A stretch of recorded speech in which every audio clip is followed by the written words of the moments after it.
Dando seguimento aqui à nossa aula do livro do Ludwig von Mises chamado As Seis Lições, antes de iniciar o capítulo 3 chamado Intervencionismo, eu queria compartilhar com vocês aqui o finalzinho desse segundo capítulo, para vocês verem o que o Mises fala acerca dessa não existência de preços ou dessa intervenção socialista na economia, para que vocês possam ver o mal que pode ser causado a uma sociedade. Veja o que o Mises fala, especialmente comparando os Estados Unidos com a União Soviética. Abre aspas. Há mais uma coisa a ser mencionada. O consumidor americano, o indivíduo, é tanto um comprador como um patrão. Ao sair de uma loja nos Estados Unidos, é comum vermos um cartaz com os seguintes dizeres: gratos pela preferência, volte sempre.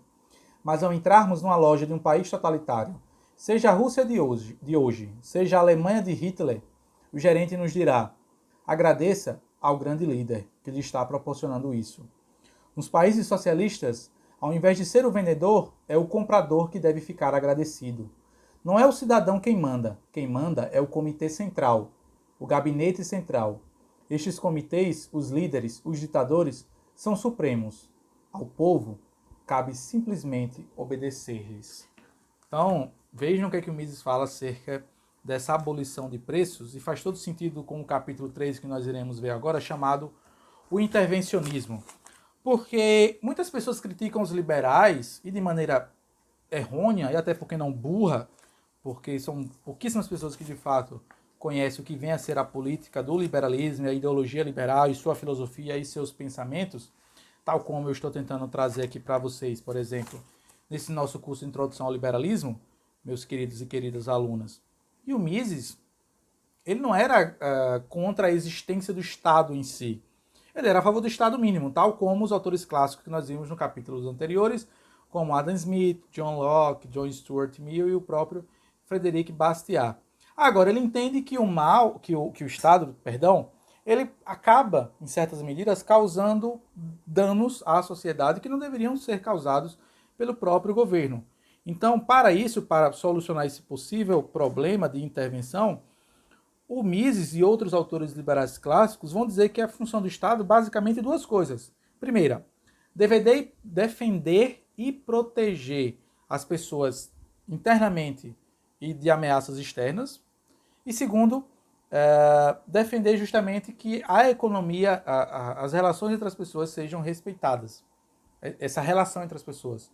Para que nenhuma pessoa possa dominar, por exemplo, criar monopólios, criar oligopólios. Para o Mises, isso só acontece, esse tipo de prática comercial só acontece quando justamente o Estado intervém.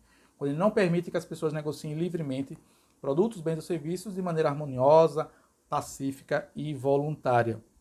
Então, só recapitulando, a primeira função do governo, segundo Mises, é o dever de proteger as pessoas contra ameaças internas, ou seja, revoluções civis, por exemplo, e contra revoluções externas, ou seja, invasões de países vizinhos. E o segundo seria proteger o funcionamento harmônico da economia. Não se passa pela cabeça dos liberais clássicos acabar com o Estado. Tá? Nós vamos ver isso na aula seguinte sobre o Hofbauer. Esse sim, um libertário convicto, apesar de ter sido aluno do professor Mises, esse sim defende a abolição do Estado tal como nós conhecemos hoje. Sem Estado. Essa é a defesa do Hofbauer, não a do Mises que nós estamos vendo na aula de hoje.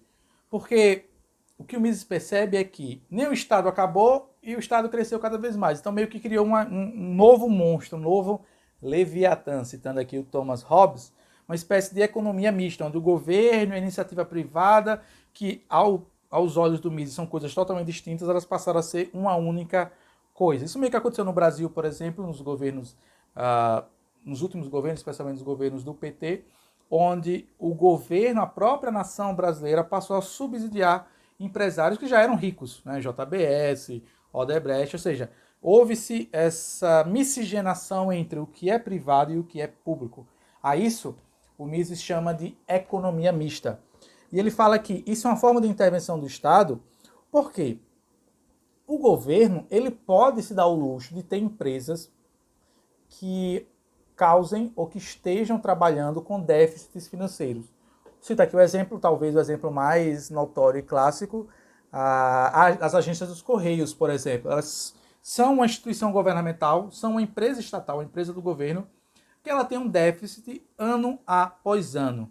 Mas por que ela pode se dar esse luxo? Porque como é uma empresa do governo, é justamente nós, pagadores de impostos, através de nossos tributos, através de nossos impostos, que sustentamos a fábrica dos Correios, a empresa dos Correios, desculpa. Enquanto que na empresa privada, ela precisa buscar sempre o lucro, fazendo o quê? Vendendo bem e ofertando produtos e serviços de qualidade para o cidadão. Senão essa empresa, ela quebra, ela não consegue operar com déficit ano após ano, mês após meses. Eu vou falar um pouco mais sobre isso, sobre essa questão de lucro, de prejuízo, no capítulo número 4, que é o próximo capítulo, quando eu for falar sobre a inflação, de como o governo trabalha muitas das vezes para gerar a própria inflação em prol do seu próprio benefício. Agora, o Mises comenta que essa ideia de intervencionismo ela é muito prejudicial, e permita-me compartilhar aqui a visão do Mises sobre essa palavrinha em específica chamada intervencionismo, onde ele vai dizer aqui logo na página 47 o seguinte sobre essa palavra intervencionismo. O intervencionismo significa que o governo não somente fracassa em proteger o funcionamento harmonioso da economia de mercado, como também interfere em vários fenômenos de mercado. Interfere nos preços, nos padrões salariais, nas taxas de juros e de lucro. Então quer dizer o quê? O intervencionismo ele retira o poder da mão do consumidor e coloca no lugar um controle de preços, uma inflação de moedas, ou seja, o governo intervém na economia, em tese, para proteger, para salvaguardar os cidadãos, mas no fundo ele acaba causando mais mal do que bem. O Mises traz alguns exemplos históricos no seu próprio livro, mas eu quero compartilhar com vocês, não todos eles é óbvio, mas eu quero compartilhar apenas dois de maneira bem breve. Mais uma vez, fica o convite para vocês lerem o livro na íntegra, que está aqui na plataforma. Ele traz o exemplo do imperador romano Diocleciano, no século III, onde esse mesmo indivíduo ele queria aumentar as riquezas da nação, da sua nação, no caso do país, da Roma, enfim, do Império Romano, e ele começou justamente a inflacionar as moedas. Só que como é que ele fazia isso? Ele ia justamente reduzindo a liga de... As moedas naquela época eram feitas basicamente de prata junto com outros metais. Mas o que é que ele passou a fazer cada vez mais que novas moedas eram cunhadas? Ele diminuía a quantidade de prata nessas moedas, fazendo com que aquelas moedas que já saíam ali, digamos assim, das forjas do governo do Império Romano, elas fossem perdendo cada vez mais seu valor ao passar dos dias. Aquelas pessoas que recebiam o pagamento, o soldo, os soldados, logo próximo ali às forjas do governo, eles saíam muito mais ricos do que as pessoas que recebiam essas moedas lá no final. Segundo o Ludwig von Mises, esse foi um dos motivos principais que acabou causando a derrocada do Império Romano. Uma questão financeira, que lembremos que está ligada também, claro, a uma questão política. Afinal de contas, inflacionar moedas, imprimir moedas, isso são decisões políticas. Foi isso que aconteceu também na Revolução Francesa, quando os revolucionários que tinham acabado de destronar o Império Monárquico ali na França, passaram a perceber que eles entraram em apuros, pois eles acreditavam que estavam resolvidos todos os problemas financeiros apenas com um novo poder sendo instaurado, quando na verdade a gente sabe que não foi isso que aconteceu, pelo contrário, a Revolução Francesa trouxe um mal ainda maior do que o próprio regime monárquico que lá estava, e uma prova disso, eu gosto de trazer aqui o próprio Robespierre, talvez a cabeça pensante da Revolução Francesa, ele mesmo foi levado à execução, foi levado ao assassinato, quando se provou que suas ideias, por mais benéficas, entre aspas, que naquela época pudessem parecer à população francesa, elas acabaram por levar à derrocada da própria França. E outras revoluções se sucederam pós a própria Revolução Francesa. Teve a Contra-Revolução, teve a Contra-Revolução Francesa. Então, tudo isso em comum tem justamente essa política financeira de intervencionismo absurda, que acaba elevando os preços dos produtos para os cidadãos e automaticamente os cidadãos passam a ficar insatisfeitos e a exigir um novo governo, uma nova forma de administrar a coisa pública, a máquina pública. Uma outra forma que o Mises aponta aqui no seu livro como sendo uma política intervencionista do Estado tem a ver com essa questão de preços máximos, de querer maximizar os preços dos produtos, bens ou serviços ofertados no mercado. Isso, em contrapartida, é uma ideia absurda e um tanto quanto burra, se abordada do aspecto financeiro e, consequentemente, do aspecto social. Do aspecto social ela é muito boa. Ela vende muito bem entre as pessoas, entre a população, especialmente a população mais pobre, quando você diz, não, vou colocar um preço máximo aqui porque assim todo mundo vai poder comprar. Mas no lado financeiro, essa é uma ideia maluca, porque você aumenta a demanda, ou seja, mais pessoas vão passar a querer aquele produto e, consequentemente, vai ter menos oferta daquele produto. Por quê? Porque o Mises nos explica de maneira genial e com a sapiência elevada, que eu vou tentar compartilhar aqui um pouco com vocês, nessa minha explicação a respeito disso, que a economia é uma roda. Ela é um mecanismo, imagina que vocês uma roda, onde cada parte dessa roda faz parte do mercado. E que se o governo intervém em uma parte, todo esse processo do mercado, que é uma roda, vai acabar sendo colapsado, vai acabar sendo alvo da consequência daquela primeira ação. Então, o Mises nos traz aqui um exemplo do leite. Eu quero compartilhar esse mesmo exemplo aqui com vocês. E imaginemos que da noite para o dia o governo diga que o valor da caixa de leite é R$3. Vamos supor aqui, vamos trazer uma suposição aqui para a nossa situação real. Vamos supor que da noite para o dia o governo diga que a caixa de leite ela custe R$3. Sendo que tem caixa de leite que custa 4, custa 5, custa 10. Mas todas as caixas de leite passarão a custar esse valor fixo de R$3. Qual é o problema dessa medida intervencionista no controle de preços, segundo Ludwig von Mises e segundo defendido, claro, pelos economistas da Escola Austríaca de Economia, os liberais, consequentemente falando? É que se você maximiza o valor do preço do leite, você esquece que o leite não é uma dádiva que cai do céu de cima para baixo, numa embalagem Tetra Pak, numa embalagem descartável, num plástico, enfim, numa caixa de papelão, e ela cai diretamente no supermercado. Não. Para o Mises, e a economia é algo que pode parecer complicado, mas não é difícil de entender isso. Veja o que o Mises nos convida a refletir. Para o leite chegar nas prateleiras do supermercado, milhares de pessoas, quiçá milhões de pessoas, trabalharam para que aquela embalagem de leite do supermercado chegasse até você. E que se você maximiza, no caso, se você é o governo, se você maximiza o preço do leite, você automaticamente há de concordar comigo que todas as pessoas envolvidas na cadeia de produção daquele produto ou leite serão afetadas. Seja o tiozinho lá da fazenda, que tem as vacas, seja o cara que produz a ração para alimentar essas vacas, seja o cara que produz a embalagem para colocar o leite, seja o cara que transporta esse leite da fazenda até a cidade, seja o cara do marketing que fez a embalagem lá bonitinha do leite, da vaca, a logomarca do produto, no caso, o produto leite, e consequentemente isso vai acabar afetando justamente quem? Os salários dos trabalhadores que estão alocados nessas mais variadas etapas do processo de mercado. E que se o governo, da maneira intervencionista, acha que vai resolver o problema da demanda e da oferta do leite simplesmente maximizando os preços, na verdade é o contrário, ele acaba ocasionando um mal ainda maior, pois todas as outras pessoas que estão envolvidas na cadeia de produção de uma simples embalagem de leite serão afetadas em certa medida. Então, assim, o governo tem essa ideia de querer ajudar, mas no fundo ele acaba o quê? Justamente é piorando a situação. Porque, assim, se o custo de produção daquele leite for maior do que o produto do valor em si, isso vai acabar ocasionando o quê? Falência, e que as pessoas troquem o produto leite por outros produtos. O produtor, ele vai pensar, por que eu vou produzir o leite se, por exemplo, eu gasto, um exemplo aqui, se eu gasto R$2, R$2,50 para produzir o leite, tá? Ou R$2,99 para produzir o leite, e o governo diz que só posso vender a 3, onde é que está o meu lucro aí?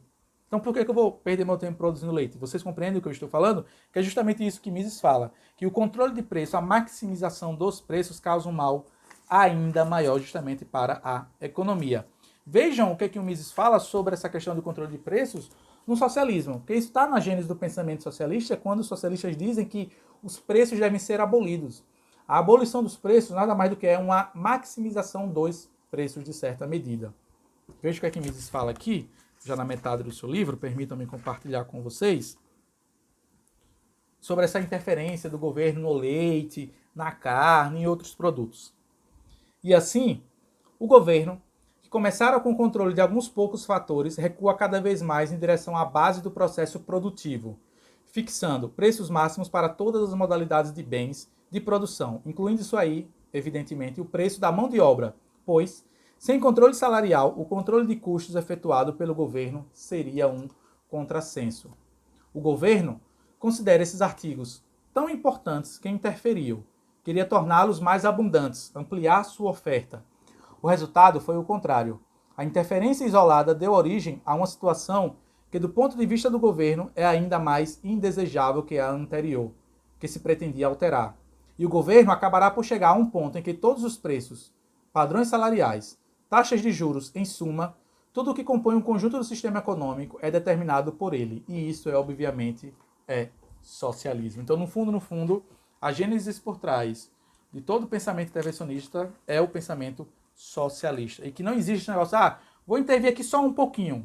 Você até pode usar esse argumento no início, não, vou intervir só um pouquinho, mas consequentemente você vai ter que intervir em outras partes desse processo produtivo, da cadeia de produção, do sistema econômico, financeiro, porque você vai perceber que só interferir em uma parte não vai dar o resultado que você almeja, como um governo, planejamento central ou um intervencionismo. Isso ocorreu, segundo Mises, na Inglaterra, na Alemanha, em certa medida, durante a Segunda Guerra Mundial, no chamado Plano Hindenburg, onde o governo alemão queria ditar os preços. Isso acabou ocasionando o que o Mises fala de uma inflação, de uma miséria nunca antes vista no governo alemão, porque é uma ideia maluca, né? Se você parar para analisar, o próprio Führer, apesar do regime nazista ter essa discussão sobre ser direita ou esquerda, mas ele era intervencionista, isso aí ninguém discorda, o próprio Führer e o próprio regime nazista, ele acabou com a economia de livre mercado. Ele colocou o planejamento central como sendo mola propulsora, como sendo, digamos assim, a mola principal da sua própria economia. Tanto é verdade que no sistema nazista do governo, todo o país foi organizado numa hierarquia de Führers, isso aqui é o que o Mises fala. Havia o Führer supremo, obviamente o Hitler, e em seguida uma longa sucessão de Führers, em ordem decrescentes, até os Führers do último escalão. E assim o dirigente de uma empresa era o Betriebsführer, o conjunto de seus empregados, os trabalhadores da empresa, era chamado por uma palavra que na Idade Média designara o séquito de um senhor feudal, o Gesellschaft. E toda essa gente tinha de obedecer às ordens expedidas por uma instituição que ostentava o nome assustadoramente longo de... Pessoal, eu vou errar isso aqui, é um alemão, meu alemão é pouquíssimo, eu sei muito pouco do alemão, mas é uma palavra que significa nada mais do que o Ministério da Economia do Império, ou seja, intervencionismo na própria economia nazista. A palavra em alemão parece até um palavrão. Rechtsministerium, Ministério da Economia do Império. É isso que o Mises comenta aqui sobre a intervenção do governo na economia e como isso acaba por ocasionar um mal ainda maior. Tanto é verdade que esse tipo de economia intervencionista, ele só dura enquanto perdurar a brutalidade. Porque apenas através da brutalidade, da força física, da coerção, da imposição, é que as pessoas participam desse modo de governar a economia de uma nação. Apenas através da violência. Isso aconteceu também na Grã-Bretanha, por conta do socialismo de guerra, defendido em certa medida pelo primeiro-ministro britânico Winston Churchill. Então, para o Mises, é necessário defender e compreender que a economia de livre mercado é que ela e somente ela pode levar uma sociedade ao progresso e ao desenvolvimento. E que é necessário que respeitemos essas regras de negociação entre as nações, mas especialmente entre as pessoas. Regras, por exemplo, de importação e exportação. Ele vai comentar, por exemplo, de como a riqueza, que era abundante pós-revolução industrial na Inglaterra e que depois passou a ser investida em outras nações, depois retornou para a Inglaterra com a ajuda dos aliados durante a Segunda Guerra Mundial. Ou seja, o Reino Unido ajudou a desenvolver os Estados Unidos pós-revolução industrial. Mas depois que a Inglaterra entrou em decréscimo financeiro, entrou em desgraça financeira, foi justamente a nação americana, a nação estadunidense que agora passou a ajudar o Reino Unido. Então vejam que curioso que é isso que o Mises comenta sobre como a economia de livre mercado ela acaba por estreitar as amizades e as relações entre as nações. Nós estamos falando de dois países continentais, né, assim, que estão em continentes diferentes, tem um oceano gigante no meio entre esses dois países aí, mas elas mesmas se ajudaram umas às outras, tal como o Reino Unido havia feito antes com os Estados Unidos e vice-versa pós Segunda Guerra Mundial, quer dizer, durante a Segunda Guerra Mundial. Então, segundo Mises, qualquer interferência no governo é uma espécie de socialismo, porque o governo nunca fica satisfeito em interferir em apenas uma parte daquela roda lá do processo de mercado. Não existe essa interferência isolada da economia, pois é uma roda. Quero que vocês compreendam isso aqui, tá, meus caros e queridos alunos. E para concluir a nossa aula, o Mises comenta sobre essa ideia do governo, de alguns governantes falam, não, temos que intervir na economia para a nossa própria proteção de mercado, o que o Mises chama de protecionismo.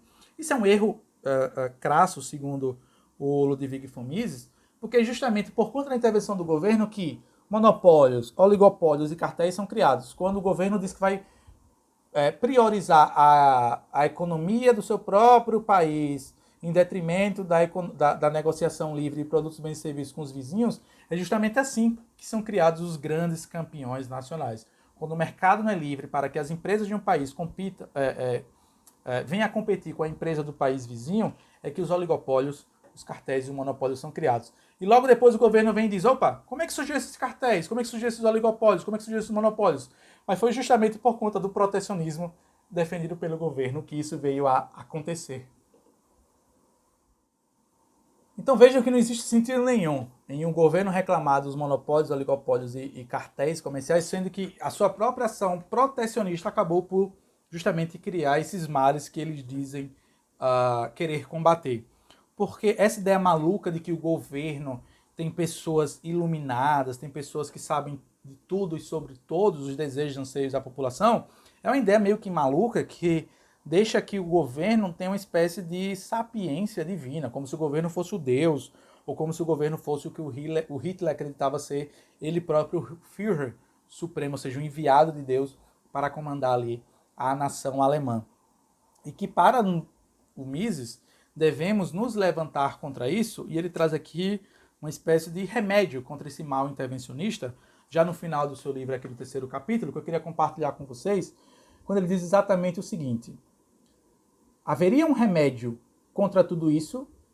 Pergunta o Mises. Eu diria que sim, há um remédio, e esse remédio é a força dos cidadãos. Cabe-lhes impedir a implantação de um regime tão autoritário que se arrogue uma sabedoria superior à do cidadão comum. Esta é a diferença fundamental entre a liberdade e a servidão. As nações socialistas atribuíram a si mesmas a designação de democracia. Os russos chamam seu sistema de democracia popular. Provavelmente sustentam que o povo está representado na pessoa do ditador. Penso que aqui na Argentina, um ditador recebeu a resposta que merecia. No caso, ele está citando aqui, gente, o Perón, que tinha acabado de cair alguns anos antes. Esperamos, o Mises continua, que outros ditadores em outras nações recebam resposta semelhante. Então vejam o que, o Mises está falando aqui em 1958, desculpa. Que os regimes socialistas possuem essa característica de se autodenominarem democráticos. Quer ver uma prova disso? Qual é o nome da Coreia do Norte, o nome oficial? República Democrática da Coreia do Norte. Qual era o nome da Rússia, da União Republicana Socialista Soviética? Mas perceba que, segundo o que o Mises comenta aqui, era muito comum essas nações socialistas comandadas por ditadores sanguinários e genocidas, eles escondiam ou tentavam se passar por serem nações democráticas, quando na verdade nós sabemos que a União Soviética não era democrática, a Coreia do Norte não é, a Cuba não é, a Albânia não era de fato quando era dominada pelo ditador Kusoko lá pós Segunda Guerra Mundial, quando ela passou a fazer parte ali da cortina de ferro da União Soviética. Então vejam como Mises mais uma vez conclui aqui esse capítulo, e eu vou finalizando também para adentrarmos no capítulo 4 chamado A Inflação. Vejam a assertividade e a precisão nos comentários, por que não ácidos, do Ludwig von Mises, contrários ao socialismo, à intervenção e em defesa do capitalismo.